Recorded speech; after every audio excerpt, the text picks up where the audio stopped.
네, 투자손자문법 2부 순서를 시작을 하겠습니다. 지금 장 상황을 간략하게 좀 짚어드리겠습니다. 코스피가 16포인트가 빠졌습니다. 0.83%가 하락한 1977포인트로 흘러가고 있고요.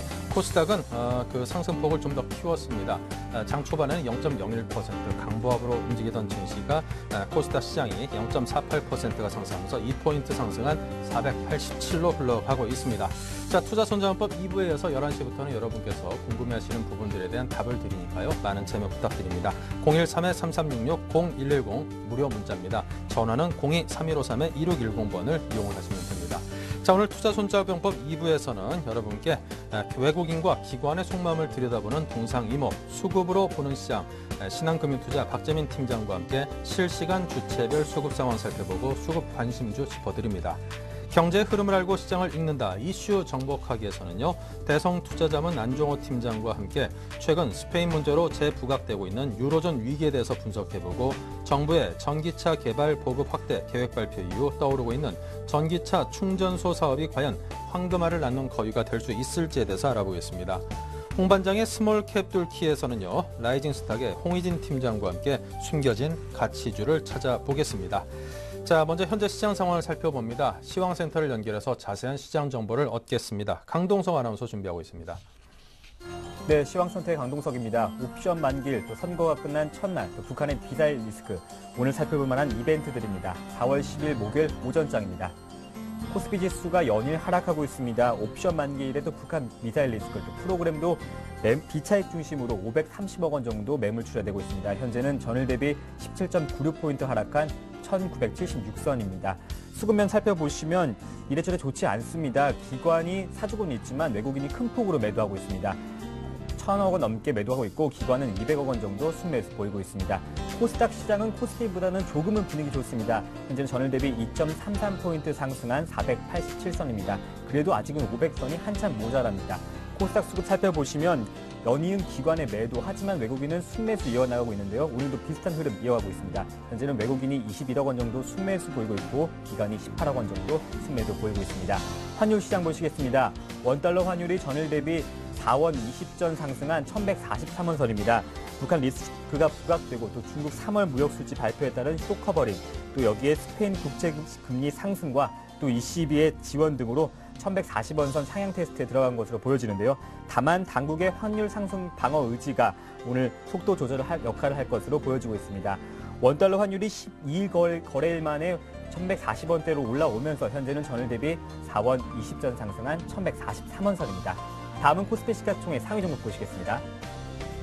삼성전자가 다시 130만 원이 깨졌습니다. 2.8% 시장 대비 조정받고 있는데요. 현대차, 기아차, 현대모빌스 오늘 완성차 업체가 조금 좋지 않은 모습입니다. 특히 현대차가 3.2% 낙폭 키우고 있고 기아차가 2%, 현대모빌스도 마찬가지로 2.6% 시장 대비 조정받고 있습니다.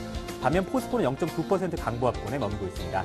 조선주도 조금 밀려나고 있는데요. 0.8% 시장 대비 좋지 않습니다.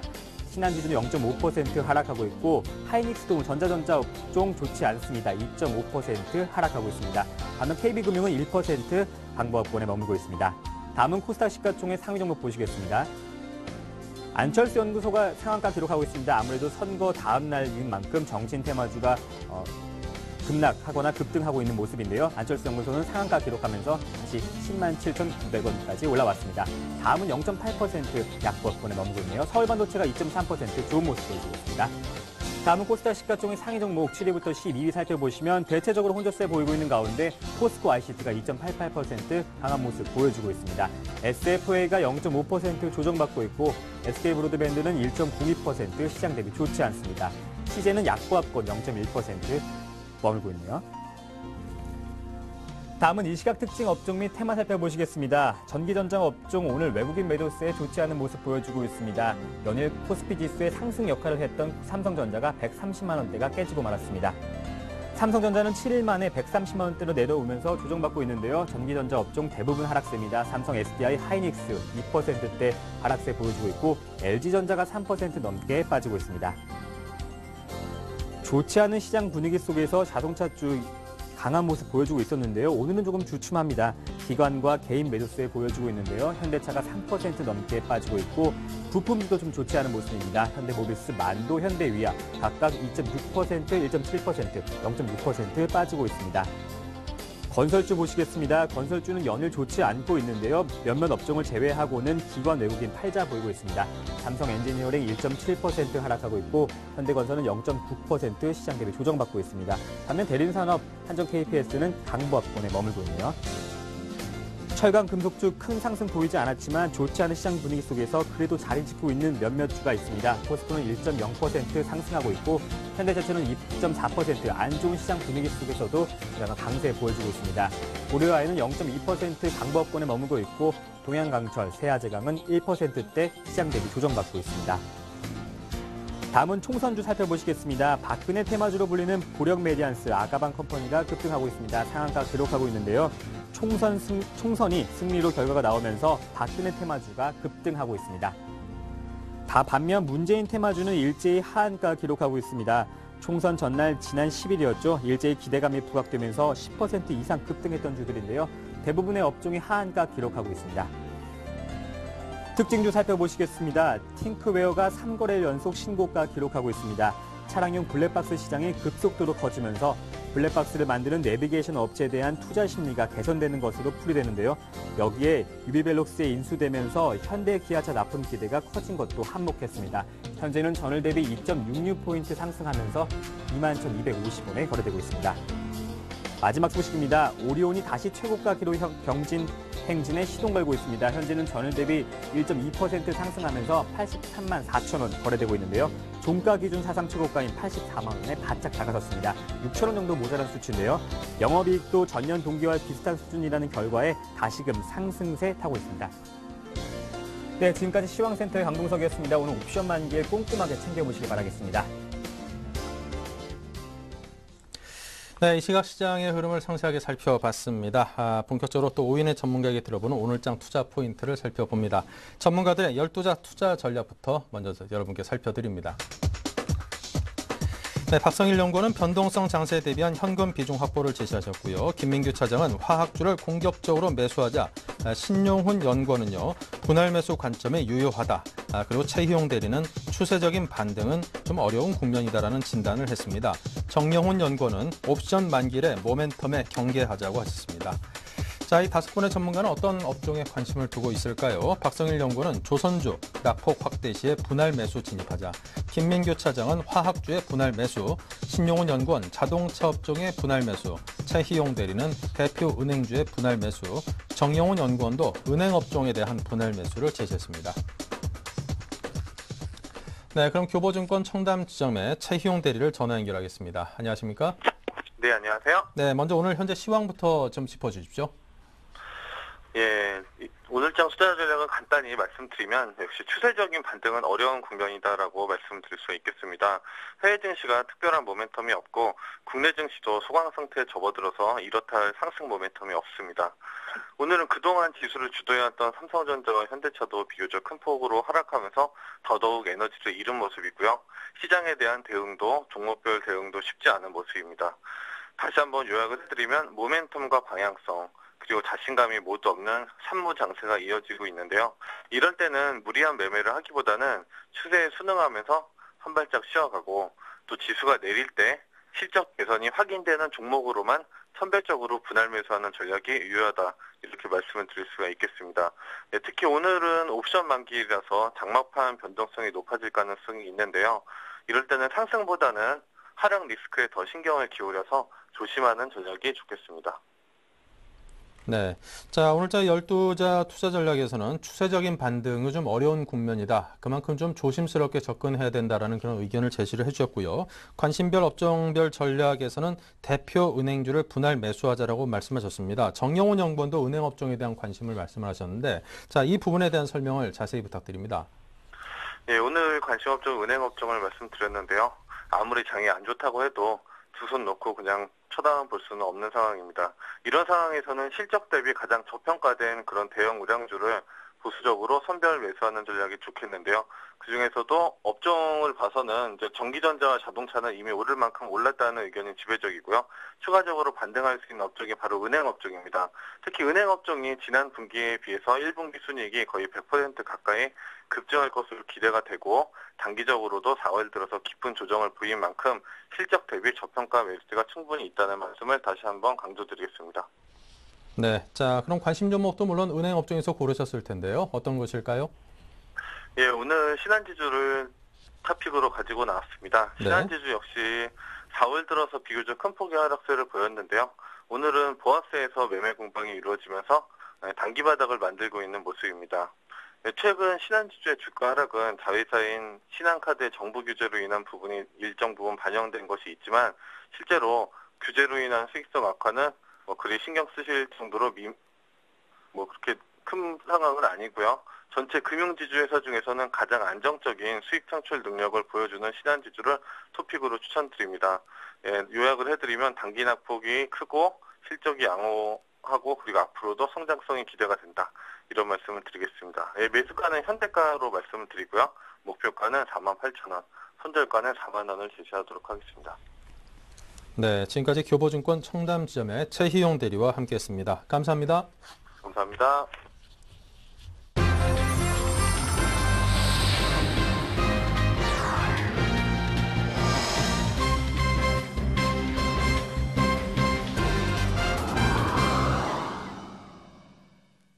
네, 자, 오늘 투자 주체별로 어떤 흐름을 보이고 있을지 궁금합니다. 신한금융투자 PWM 압구정센터 박재민 PB팀장 전화 연결돼 있습니다. 안녕하십니까? 네, 안녕하세요. 네, 먼저 양시장의 수급 상황부터 살펴주십시오.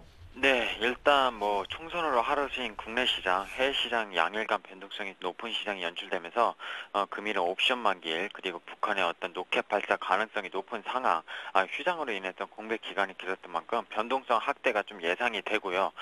금일 시장 외국인이 일단 시장에서 많이 팔고 있습니다. 삼성전자를 1,000억 넘게 팔면서 시장에서 1,500억 넘게 파는 모습 보이고 있는데요.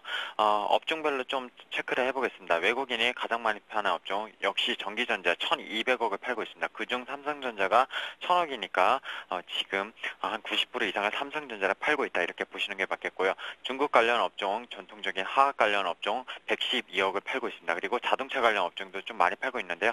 243억 팔고 있고요. 반면에 매수하는 거는 철강 및 금속, 결국에 포스코를 좀 많이 사고 현대제철 이런 가대 낙폭한 철강주를 좀 50억 정도 사고 있고요. 경기 방어제 역할을 하고 있는 유통업종 54억 정도, 그리고 금융업 47억을 외국인이 좀 사고 있다 이렇게 보시는 게 맞겠습니다. 기관 같은 경우는 화학업종 저가 매수세를 138억 정도 나서고 있고요. 철강 및 금속업종 외국인과 같이 68억 같이 쌍매수로 들어오고 있습니다. 반면 전기전자 업종은 그렇게 좀 많이 사고 있지는 않은데 좀 사는 모습 95억 정도 이렇게 외국인이 많이 팔면서 기관은 저가 매수로 좀 나서는 모습을 보이고 있습니다. 반면에 개인은 상대적으로 외국인과 반대되는 입장의 포지션을 취하고 있는데요. 전기전자 업종을 1,000억을 사고 있고요. 철강 및 금속 업종 124억 팔고 있고 화학업종 35억 팔고 있고요. 운수장비 업종 역시 309억 정도 외국인과 반대되는 포지션으로 매수하는 그런 상반된 모습을 보이고 있습니다.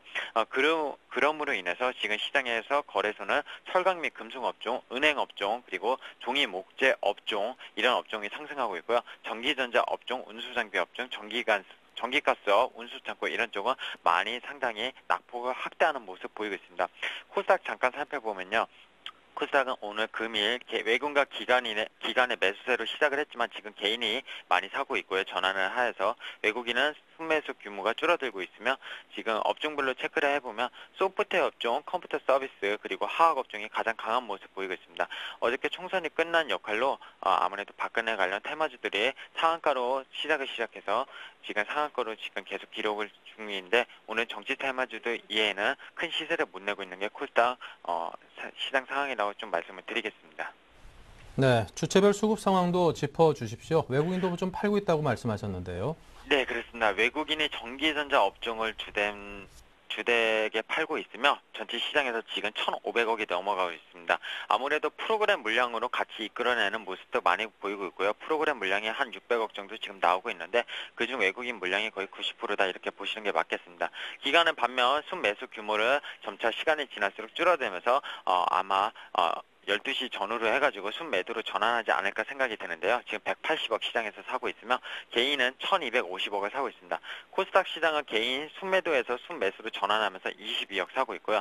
기관 역시 오늘도 코스닥 시장에서 매도 관점에서 임하고 있습니다. 마이너스 30억 정도, 외국인은 13억 정도 사고 있고요. 오늘 아무래도 옵션 만기이다 보니까 파생 시장 쪽에서 거래가 좀 상당히 커지면서 지금 파생 시장 쪽에서는 기관이 4천억 정도 사고 있고요. 선물 쪽에서 외국인이 2,600억, 하방 쪽으로 좀 모습을 가닥을 잡고 있는 모습 보이고 있습니다. 네, 자 오늘 각 투자 주체별로 속내를 한마디로 표현을 해주십시오.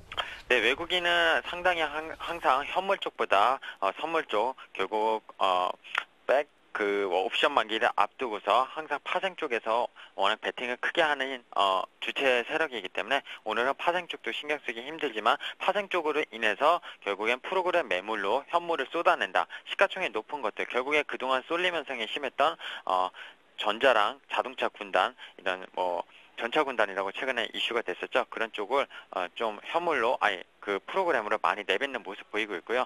개인 같은 경우는 선거가 끝나고 하루 쉬었기 때문에 또 오늘 저가 매수로 들어오는 모습 보이고 있지만 결국에 코스피 지금 일봉상 120일선까지 열려 있기 때문에 좀 저가 매수를 하기에는 좀 좀 표현이 맞지 않는 것 같은데 오늘도 한번 누가 이기나 해보자 이런 식으로 거의 발악을 하고 있는 것 같습니다. 기관 같은 경우는 오늘도 역시 시초가 대비 지금 매수 규모가 줄어들고 있고요. 역시 파생 쪽만 지금 외국인과 같이 상반된 모습을 보이면서 간망 그런 모습을 보이고 있습니다. 네, 자 그렇다면 오늘의 수급 관심주를 들어보겠습니다. 어떤 종목이 좀 괜찮을까요? 네, 요새 아무래도 지수가 쏠림 현상이 심하다 보니까 대형주 위주로 좀 하시는 게 맞고요. 그래서 포스코를 좀 말씀을 드리려고 하는데 포스코가 사실 연초 대비 많이 하락을 했습니다. 그리고 작년에도 워낙 못 올랐었고요. 포스코도 어쨌든 시가총액 10위 안에 드는 종목이고 철강업 중에서 가장 유일하게 가장 큰 기업인데요. 1분기 영업이익이 4,146억 정도로 지금 전망이 되고 있는데 컨센서스 대비 10% 이상 하회하면서 아무래도 3월 때부터 주가의 그 하락폭이 더 컸었습니다. 물론 그 하락폭의 주된 역할은 기관이 계속 매도를 많이 했고요. 외국인 같은 경우에는 일별 누적 순매수로 보면은 연초부터 계속 누적적으로 좀 산 모습을 보였고 금일도 외국인이 45억 정도 순매수가 들어오는 모습 보이고 있습니다. BNP 파리바, CLSA 증권 이런 쪽 유럽계 자금 쪽이 좀 많이 들어오고 있고요. 메릴린치랑 모건 스탠리 창구 쪽에서도 일부 미국계 자금도 들어오는 모습 보이고 있습니다. 결국에는 대표적인 철강 업체이기 때문에 결국에 중국의 경기 둔화가 살아난다면은 포스코도 결국에는 빛이 발휘할 수 있다 이렇게 좀 생각이 들고요. 현 주가 수준이 분명 밸류에이션 매력은 높습니다. 목표 주가가 하향되면서 BPS가 올해 말 기준으로 한 49만 원 정도 나오는데 PBR로 쳤었을 때 만약에 보수적으로 하향치 쳐서 0.9배 1배수도 안 되게 하향치로 쳐도 적용해도 45만 원은 부담 없는 가격이 아닌가 생각이 들고요. 하지만 시장 분위기가 안 좋기 때문에 일단 저가 매수로 오늘 외국인 들어오고 지난주 연휴 전에 화요일날 외국인 25,000주 정도 샀었습니다. 그래서 당분간 오늘 볼린저 밴드 전환선을 넘어가는 차트 모습을 보였기 때문에 42만 원까지 단기 목표가 좀 설정을 하시고요. 손절가는 35만 원 가지 않았던 가격인데 결국에는 그 정도 가격이 가면은 결국 노스콘 물량도 나올 수 있기 때문에 손절가 확실하게 좀 이렇게 체크를 하셔가지고 대응을 하시되 단기 매매를 좀 하시는 게 맞지 않나 이렇게 생각이 들고 있습니다. 네, 자 지금까지 신한금융투자 박재민 PB팀장과 함께했습니다. 감사합니다. 네, 감사합니다. 네, 이슈 정복하기를 통해서 오늘의 한 이슈도 살펴보겠습니다. 박미라 아나운서입니다. 안녕하세요. 이슈 정복하기 박미라입니다. 먼저 오늘의 주요 이슈들 정리해보겠습니다. 스페인 재정 위기 우려가 재부각되고 있습니다. 스페인의 10년 만기 국채 금리는 나흘 연속 급등하며 6%에 육박했습니다. 스페인 위기가 부각된 이유 살펴봅니다. 스페인 우려가 다시 떠오르면서 유럽 증시도 이에 자유로울 수 없는데요. 스페인의 위기가 언제까지 증시에 영향을 미치는지 분석해 보겠습니다. 정부가 올 상반기 안에 전기차 보급 촉진 방안을 발표할 예정입니다. 그동안 전기차 양산에 걸림돌이 됐던 충전소 설치와 보조금 지급 문제 등을 업계와 함께 해결하겠다는 계획입니다. 국토해양부는 지구 온난화의 주범인 이산화탄소 50억 톤가량을 영구적으로 격리 저장할 수 있는 해저 지중 저장소를 발견했다고 밝혔습니다. 이로 인해 온실가스 감축이 수월해질 것으로 전망됩니다. 네, 이슈의 정복하기 오늘 순서는 대성투자자문의 안종호 팀장과 함께하겠습니다. 안녕하세요. 예, 안녕하십니까. 네, 스페인의 재정 위기 우려가 다시 떠오르고 있죠. 스페인의 10년 만기 국채 금리도 나흘 연속 급등하고 있는데 유럽 문제가 잠잠해진다 했는데 이렇게 스페인의 위기 다시 떠오른 이유가 무엇 때문이죠? 예, 지난해 그 유럽 재정 위기가 불거지면서 그리스, 이탈리아, 스페인, 포르투갈의 문제가 같이 제기됐었는데요. 그리스 문제가 이제 시급한 현안 과제로 등장하면서 발등의 불처럼 시장은 그 그리스 문제 해결에 먼저 매달렸었고요. 그 이후에 이탈리아 문제가 제기됐었고 이제는 또 스페인 문제가 이제 제기되고 있습니다. 그리스 문제하고 스페인 문제는 약간 다른 점이 있는데요. 그리스는 국가 부채를 국가가 갚을 수 있느냐 없느냐의 문제였지만 스페인 문제는 급락하는 부동산으로 인해서 담보 부족으로 그 은행들이 무너지는 거 아니냐 하는 것이 이제 첫 번째 이슈고요. 그렇게 된다면 국가에서 은행들을 보조해 주기 때문에 자금이 또 많이 들어갈 것이다. 이렇게 하는 것이 이제 두 번째 이슈입니다. 스페인 은행들이 이렇게 부동산 문제가 불거진 이유를 보면요. 문제의 원천이 지난해의 그리스 문제하고 동일한 문제인데요. 다름이 아닌 경제 상황이 여타 다른 유로 국가들이 그 경제 상황이 다른데도 불구하고 유로화라는 단일 체계로 묶였기 때문입니다. 이제 경제 원론적으로 각국은 다른 통화를 쓰면서 각기 다른 경제 상황에 맞춰서 환율이 움직이면서 경기의 고점과 저점을 순환하면서 이렇게 발전하게 돼 있지만 독일이나 프랑스와는 이제 그 경제 규모나 경쟁력이 다른데도 불구하고 그리스나 스페인이 단일 통화로 묶이면서 이제 문제가 골마온 것인데요. 스페인의 경우는 유로화로 묶인 1999년 이후로 이제 독일 수준으로 급하게 금리가 하락하면서 저금리 상황을 맞았고요. 금리가 낮아지면서 경기가 부양이 됐는데 특히 부동산 쪽으로 호황을 맞았습니다. 그래서 2000년도부터 2005년에서 2007년까지 부동산이 호황을 보였었는데요. 그 이후에 이제 미국 서브프라임 모기지 사태를 겪으면서 부동산 가격이 하락하면서 현재까지 이어지고 있는데 이런 것이 이제 경기 침체하고 더불어 은행들의 이제 자산 건전성 문제까지 불거진 것으로 보입니다. 그렇다면 스페인으로 인한 증시 하락 좀 계속된다고 볼 수 있는 건가요? 예, 먼저 스페인 문제가 주는 시사점을 생각해 볼 만한데요. 그리스나 이탈리아 문제와는 약간 다른 점이 있습니다. 국가 채무가 이제 그리스나 이탈리아처럼 우려할 만한 수준이 아니라는 건데요. 그리스 같은 경우는 2012년에 국가 채무가 GDP의 190%, 이탈리아는 120% 정도. 하지만 스페인은 한 70% 수준입니다. 그래서 퍼센트로 보아서는 이제 문제될 것이 없어 보이는데요. 그런데 문제가 불거진 이유 중에 하나가 바로 성장률이 너무 낮다는 겁니다. 국가 채무는 낮지만 이제 국가의 경제 성장률이 너무 낮아서 채무가 늘어나는 속도가 빠르다는 점하고요. 실업률이 25%인데 또 청년 실업률은 50% 수준까지 달하고 있다고 하니까 스페인의 성장률로 채무를 감당할 수 있겠는가 하는 문제들이고요. 지금 스페인 은행들의 부동산 담보 가치 하락을 문제로 제기하시는 분들의 밑바탕을 이루고 있는 의문점들도 바로 이런 것으로 보입니다.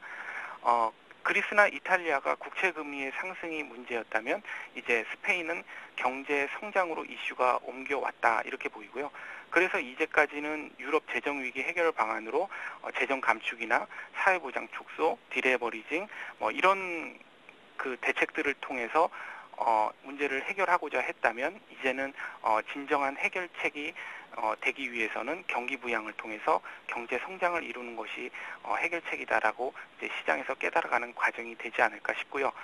스페인의 경우에도 문제 해결이 단번에 되는 것이 아닌 문제가 있고요. 또 ECB의 국채 매입 같은 이제 양적 완화 대책이 나오면은 어느 정도 진정되지 않을까 싶습니다. 결국 유럽 당사국들이나 글로벌 공조가 이루어지면은 이제 근본적인 처방은 되지 못하겠지만 장기간에 걸쳐서 여러 해결 방안이 나올 것으로 보이고요. 따라서 이번 영향은 좀 단기적이고 제한적이지 않을까 이렇게 판단합니다. 네, 그동안 국내 전기차 사업 보급이 활성화되지 못했던 이유가 바로 이 충전소 사업이 제대로 구축되지 못했기 때문인데요. 이제 조금 탄력을 받을 수 있을 것으로 보인다고요? 예, 그 전기차 보급을 위해서 지금 그 충전소 업체 쪽에서는 이제 전기차가 많이 다녀야 충전소를 계속 확장을 할 거 아니냐라는 입장이고요. 전기차를 또 만드는 입장에서는 충전소가 있어야 전기차가 많이 팔릴 거 아니냐, 이런 서로 닭이 먼저냐 계란이 먼저냐, 이런 문제로 지금 정책 설명회까지 가고 있다고 하는데요. 언론에서 밝힌 대로 전기차가 이제 널리 보급되기 위해서는 많은 질문들이 지금 던져지고 있습니다. 앞서 말씀드린 그런 전기 충전소 문제도 있고요. 저희 대성투자자문에서 생각해 본 바로는 이제 더 큰 문제가 있다, 이렇게 보고 있는데요. 전기 충전소 같은 것이 이제 아파트나 단독주택에 잘 보급되어 있다고 가정을 하고서요. 과연 그 지금의 휘발유 차 대비 얼마나 절약되는가, 이런 것을 계산해 본 적이 있습니다. 그래서 약 30% 절약된다, 이렇게 저희는 계산이 됐는데요. 계산이 맞는지 틀리는지의 여부를 떠나서요. 여기서는 약간 비현실적인 가정들이 많이 들어가 있습니다. 그럼 왜냐하면 연비를 저희가 자동차 회사에서 밝힌 연비대로 했는데요. 전기차는 기존의 차들과는 달리 엔진이 덮여지지 않기 때문에 그 난방이 되지가 않습니다. 그래서 난방을 하기 위해서는 추가적인 그 전기가 다시 훨씬 더 많이 쓰여야 되고요. 그런 면에서는 그때는 이제 난방을 위해서는 연비가 많이 줄어드는 그런 모습을 보입니다. 그 외에도 이제 여러 가지 계산하고 과정을 해봤는데요. 그 내용이 길어서 뭐 생략하고 결론만 말씀을 드린다면은 전기차가 널리 보급되기 위해서 해결해야 될 가장 큰 문제 중에 하나가 전기가 부족하다는 겁니다. 전기차를 현재 전기 자동차하고 대처를 시키면요, 전기 생산량이 현재 한 1.6에서 1.7배 수준까지 갑자기 급격하게 늘어나야 되는데요. 아시다시피 이번 겨울에도 한국전력에서는 전기가 모자라서 전기 공급이 전체적으로 차단되는 블랙아웃이 될 뻔했었는데요. 이런 상태로는 이제 전기차 보급에 전기차가 보급된다고 하더라도 활용 면에서는 문제점이 많다, 이렇게 생각을 하고 있습니다. 네, 마지막 이슈입니다. 동해에 대량의 이산화탄소를 저장할 수 있는 적합한 지층이 발견됐다고 합니다. 이렇게 되면 이산화탄소 감축에도 좀 효과적일 것으로 보여지는데 자세한 내용 전해주시죠. 예, 그 국토해양부에서는 이제 그 우리나라 그 울릉 남부 지역에요, 해역 대륙붕에서 이제 이산화탄소 50억 톤 정도를 영구적으로 격리할 수 있는 이제 해저에 있는 바다 밑에 지중 저장소로 쓰일 수 있는 곳을 찾았다, 이런 것이 뉴스였습니다. 그래서 생각을 해보면은 탄소 감축을 위해서 전 세계가 글로벌하게 노력이 진행되고 있는데 그중 한 방법이 이제 그 이산화탄소를 해저에 저장한다는 기발한 방법인 것 같은데요. 최근엔 이런 것과 관련해서 생각해볼 문제가 예전에는 경제 발전과 환경이 서로 대립하는 문제였었다면은 최근에는 환경과 경제 발전이 서로 양립하는 쪽으로 많이 일들이 추진되고 있는 것 같습니다. 소식대로 이제 해저 지층에 저장소를 건설하게 된다면 먼저 플랜트 회사나 건설 회사 같은 곳에서 저장소를 지을 거고요. 많은 이산화탄소 물질을 생성 장소에서 바닷속까지 연결하려면 또 간관이 거빈줄처럼 많이 쓰일 거고요. 이산화탄소를 배출하는 기업에서는 저장 장소를 위한 비용을 대고요. 그렇게 된다면 이제 관련 기업도 발전하고 지구 환경도 지키는 좋은 방법이 되지 않을까 생각해 봅니다. 네, 오늘 말씀 잘 들었습니다. 고맙습니다. 네, 감사합니다. 네, 지금까지 대성투자자문의 안종호 팀장과 함께했고요. 저는 내일 다시 찾아오겠습니다.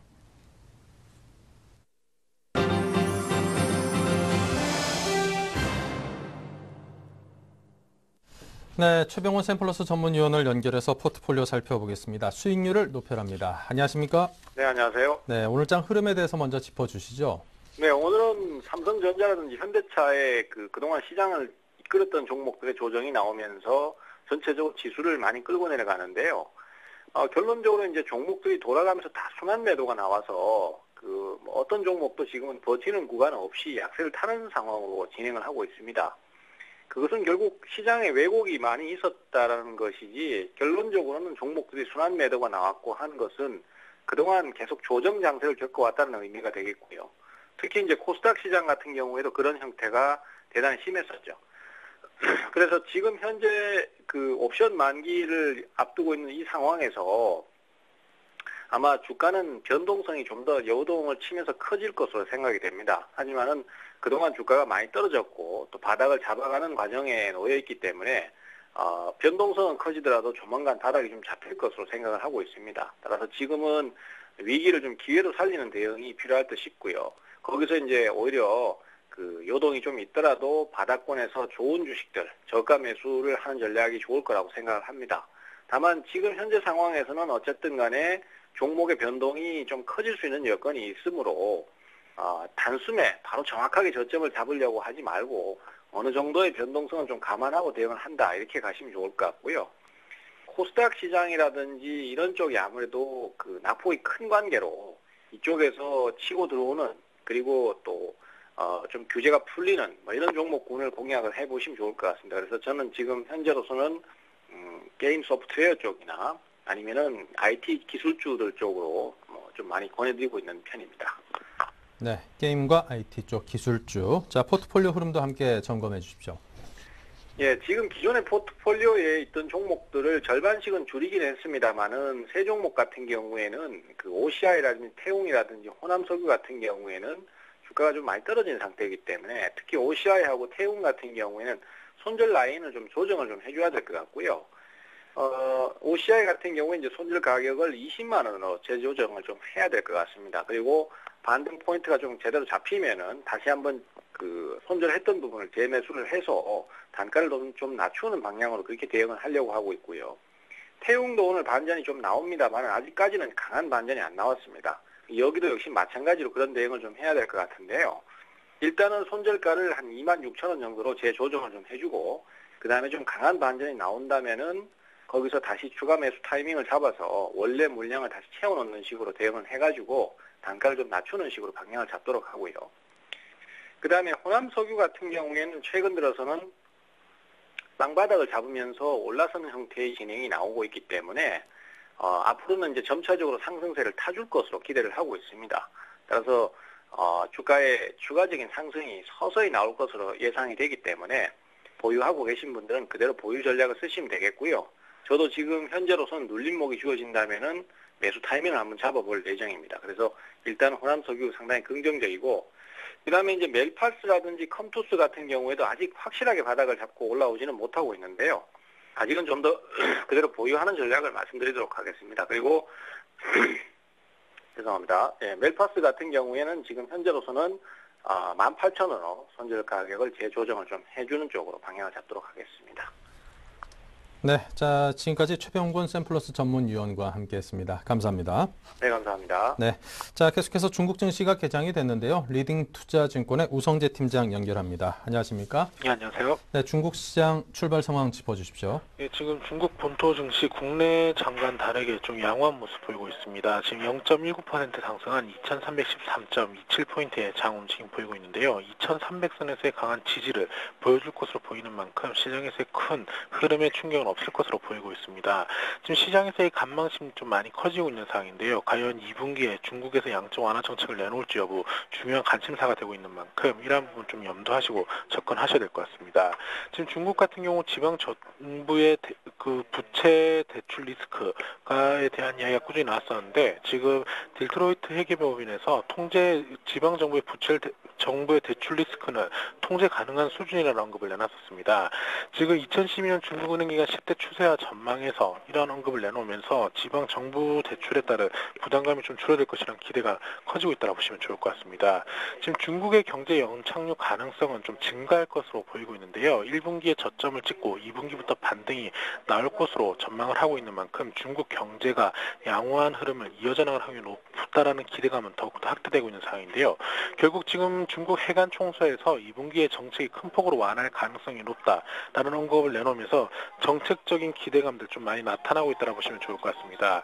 지금 중국의 3월 무역 흑자는 53억 5천만 달러를 기록하는 모습을 보이면서 시장에서의 기대감들 좀 많이 커지고 있는 모습인 만큼 이러한 부분들 좀 염두하시고 접근하셔야 될 것 같은데요. 오늘 상하이 종합주가지수 2300선에서 강한 지지를 받을 것으로 보이는 만큼 이러한 부분 염두하시고 접근하셔야겠습니다. 네, 자 지금까지 리딩투자증권 우성재 팀장과 함께했습니다. 감사합니다. 네, 고맙습니다.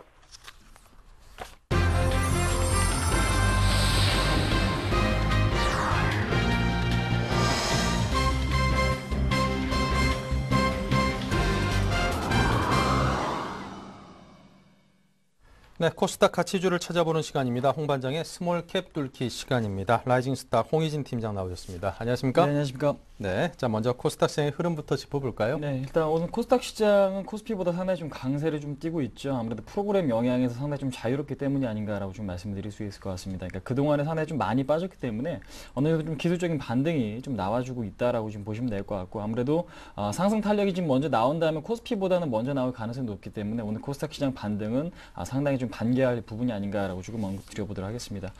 지금 테마적으로 지금 간단히 좀 언급드려본다면은 지금 어제 총선이 좀 마무리가 됐죠. 근데 이제 희비가 좀 엇갈리고 있습니다. 아무래도 여당 쪽에서는 지금 상당히 좀 급등의 좀 양상이 좀 나타나고 있지만은 지금 민주당 쪽, 그러니까 지금 유성 TNS라든지 뭐 서희건설, 그다음에 우리대생명과학이나 바른소, 그러니까 문재인 관련 테마였죠. 그동안에 문재인 관련 테마주들은 상당히 좀 급락이 좀 나타나고 있고, 그다음에 지금 안철수 연구소 같은 경우는 상한가.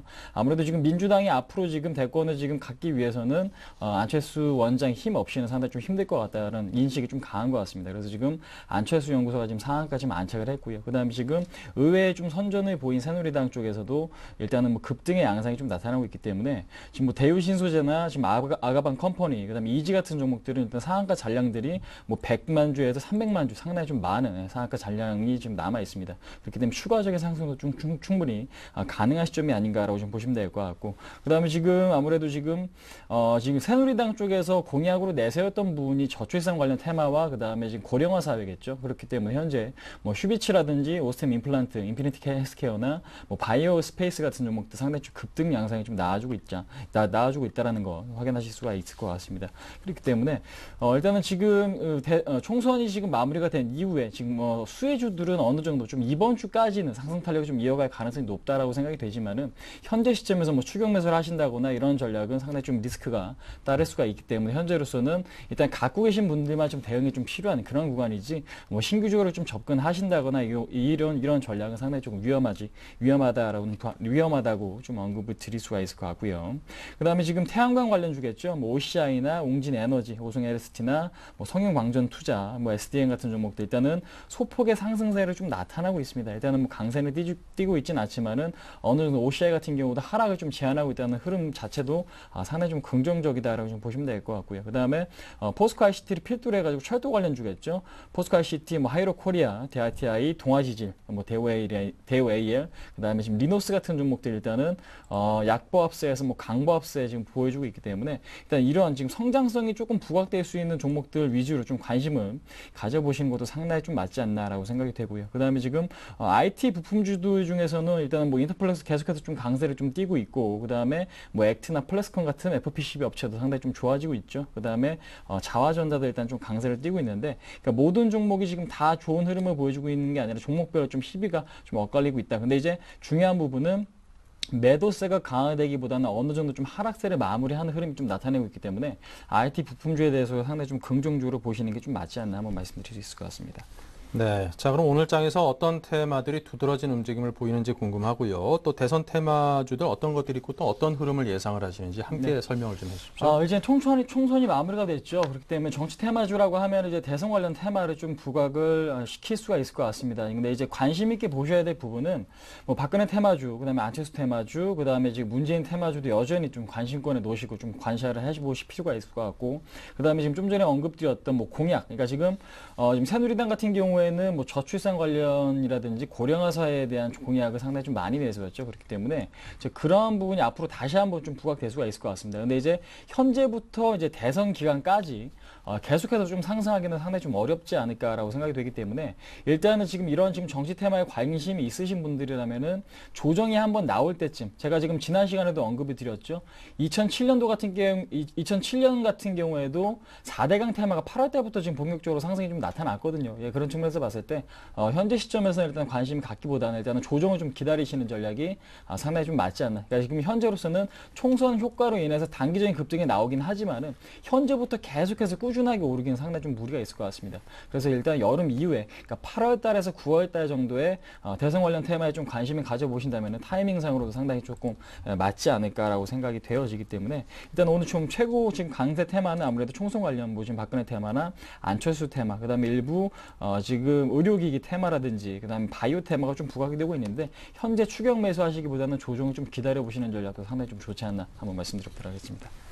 네, 자 그럼 오늘 홍 팀장님께서 준비하신 관심 테마는 어떤 겁니까? 네. 일단은 저는 그 테마가 그 부각이 되기 위해서는 가장 중요한 게 있습니다. 그러니까 어떠한 테마가 부각이 되기 위해서는 그 시간, 그러니까 시간적 여유가 있어야 돼요. 그러니까 지금 예를 들어서 뭐 대선이라는 것은 지금 12월 달에 예정이 되어 있기 때문에 지금 아직까지 시간이 많기 때문에 그 동안의 성장성, 그러니까 지금 기대감이 상당히 좀 부각될 수 있다는 부분이겠죠. 그렇기 때문에 현재 시점에서는 앞으로 어떠한 성장성이 부각될 수 있는가, 그러니까 이 부분에서 포커스를 좀 맞춰 놓으시고 지금 대비를 하셔야 될 필요가 있지 않나 생각이 되는데 일단 가장 중요한 부분 철도 관련주가 아닌가라고 생각이 되어집니다. 지금 뭐 포스코 ICT라든지 하이로 코리아, 그 다음에 동아지질, 뭐 세명전기, 리노스, 대우에일, 그 다음에 대아티아이 같은 종목들. 그러니까 철도주라고 하면은 제가 지금 관심 있게 보고 있는 게 그렇습니다. GTX, 지금 수도권 광역 고속철도겠죠. 지금 9호선이라든지 신분당선이 개통이 됐습니다. 그러니까 이러한 맥락으로 일단은 보시면은 뭐 킨텍스와 수소에 있는 철도, 그 다음에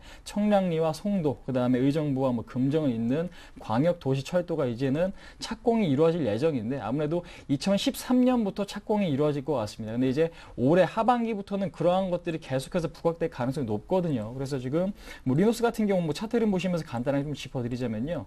리노스 같은 경우는 뭐 패션왕 자회사, 그러니까 지금 보시면은 이관희 프로덕션에 대한 30% 지금 지분도 좀 갖고 있어요. 최근에 뭐 패션왕에 대해서 상당히 좀 기대감이 높죠. 근데 이제 TRS라고 하는 열차 무선통신 시스템을 좀 개발 중이고요. 그 다음에 키플링이라고 하는 여성 핸드백을 좀 판매하는 그런 기업이죠. 근데 이제 가장 중요한 부분은 뭐냐면은 실적 대비 주가 자체는 저평가가 좀 되어 있다는 부분이고요. 그 다음에 낙폭이 굉장히 좀 과도했습니다. 근데 이제 낙폭이 과도했을 때 수급적으로 봤을 때는 거래량이 실리지 않고 급락이 나왔을 때는 언젠간 다시 한번 이러한 테마는 부각될 수밖에 없다라는 인식이 좀 필요합니다. 그래서 지금 오늘 같은 경우에도 지금 1960원대가 지금 이틀 연속 좀 강하게 지지가 되고 있는 걸 확인하실 수가 있죠. 그래서 리노스가 철도 테마 중에서는 가장 좀 강력한 힘을 좀 갖고 있다는 거 좀 언급을 드릴 수가 있을 것 같고, 그 다음에 실적적으로 본다면은 포스코 ICT 지금 보시면은 뭐 IT 자동화 설비, 그러니까 지금 철도에 들어가는 IT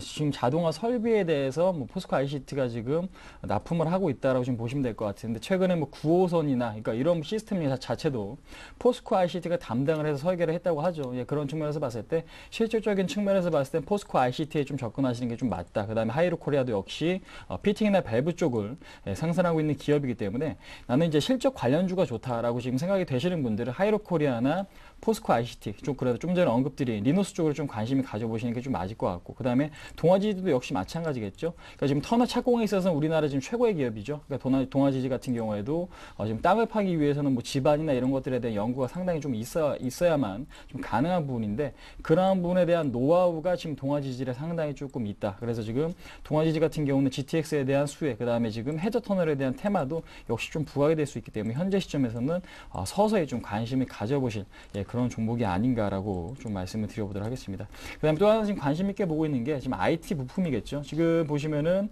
이녹스라든지 그 다음에 원익 QNS, 그 다음에 레페스나 뭐 STS 반도체, 그 다음에 유진테크 같은 종목들 상당히 좀 좋은 흐름을 보여주고 있습니다. 근데 이제 중요한 부분은 뭐냐면은 삼성전자가 지금 1분기 잠정 실적치를 발표를 했죠. 상당히 좀 좋은 실적을 발표를 했는데 앞으로 FP12에 대한 수요는 지속적으로 늘어날 수밖에 없다라고 지금 생각이 되어집니다. 그래서 인터플렉스라든지 그 다음에 플렉스컴, 액트, 그러니까 이런 종목들이 상당히 좀 강세를 좀 보여주고 있는데 그 소재, FP12에 대한 소재를 지금 이녹스가 생산을 하고 있죠. 그렇기 때문에 이녹스 같은 경우 상당히 좀 관심 있게 현재로서는 좀 보셔야 될 부분이 아닌가. 그러니까 지금 차트 흐름 보시면서 간단하게 좀 언급 드려보도록 할게요. 그러니까 시장에서는 관심 있게 보셔야 되는 게 낙폭이 과대된 종목도 물론 관심 있게 보셔야 되지만은 시장이 조정이 나올 때 조정을 상당히 좀 얕게 받고 상승시 좀 강하게 오르는 종목이 시장에서 주도 업종이 될 수 있습니다. 근데 이제 이녹스 같은 경우는 61선에 대한 지지를 계속해서 받는 거 확인하실 수가 있죠. 뭐 코스닥 시장 뭐 3% 이상 급락, 뭐 2% 이상 급락이 그동안에 계속해서 나왔음에도 불구하고 일단 이 종목 같은 경우는 61선을 굉장히 좀 양호하게 지켜내는 걸 확인하실 수가 있습니다. 그래서 지금 시장 대비 상당히 좀 강세를 띠고 있기 때문에 FPCB 관련된 종목은 일단은 관심권에 넣어두시고 상당히 좋게 좋게 생각을 하시고 좀 포트에 좀 편입을 해보시는 게 상당히 좀 맞다라는 부분 좀 언급드려보도록 하겠고요. 그 다음에 지금 STS 반도체라든지 네페스 같은 경우도 상승 탄력이 굉장히 좀 좋죠. 지금 네페스 같은 경우는 일단 61선만 지금 손절가를 좀 잡고 대응하신다면 지금 17,800원이겠죠. 17,800원 라인만 잘 지켜주면은 목표가 지난 전고점을 충분히 좀 넘어설 수가 있을 것 같습니다. 23,000원까지 충분히 상승 여력이 있다. 그러니까 지금 LCD 장비도 그렇고 반도체 장비도 그렇고 앞으로 AM OLED 쪽에 대한 장비도 수주가 상당히 좀 기대가 되고 있기 때문에 현재로서는 반도체와 그 다음에 FPCB 그 다음에 지금 보시면은 아몰레드 관련해 갖고 IT 부품에 대한 지금 현재로서 관심을 좀 가져야 될 그런 시기가 아닌가 한번 말씀드릴 수 있을 것 같습니다. 네, 자 지금까지 라이징 스타 홍희진 팀장과 함께 홍반장의 스몰캡 뚫기를 함께 했습니다. 자 오늘 말씀드린 이 테마에 대해서 그리고 또 많은 분들께서 총선 관련해서 앞으로 이제 큰 정치 일정이라면 이제 연말에 치러질 대선이 되겠죠. 이와 맞물려서 상당히 많은 테마 관련주들이 상당히 뭐 너를 뛴다라는 표현이 적합한지는 모르겠습니다만 굉장히 그 등락폭이 타 종목에 비해서는 강하고 또 휘발성이 강한 것도 사실입니다. 오늘도 누구누구 테마주 관련해 가지고 그동안 각광을 받았던 테마주들이 뭐 급전직하하고 또다시 또 위쪽으로 쫙 치솟아오르고 이런 모습을 직접 눈으로 확인을 하셨을 겁니다. 그만큼 개인들이 어떤 예측 가능한 영역을 상당히 벗어나 있는 부분들의 그런 테마주들도 상당히 많으니까요. 접근을 하실 때는 상당히 보수적인 관점으로 또 투자 자금 면에서는 상당히 일부의 투자 자금만으로 리스크를 크게 떠안은 채 투자한다라는 것을 충분히 숙지하신 채 투자를 해야 될 필요가 있지 않나 싶습니다. 자, 오늘 홍 반장께서 또 이게 여러분께 설명드린 그 테마에 관해서도 앞으로 꾸준히 잘 살펴보시기 바랍니다. 전문가의 해안이 깃들어 있습니다. 오늘 말씀 감사합니다. 네, 감사합니다. 네.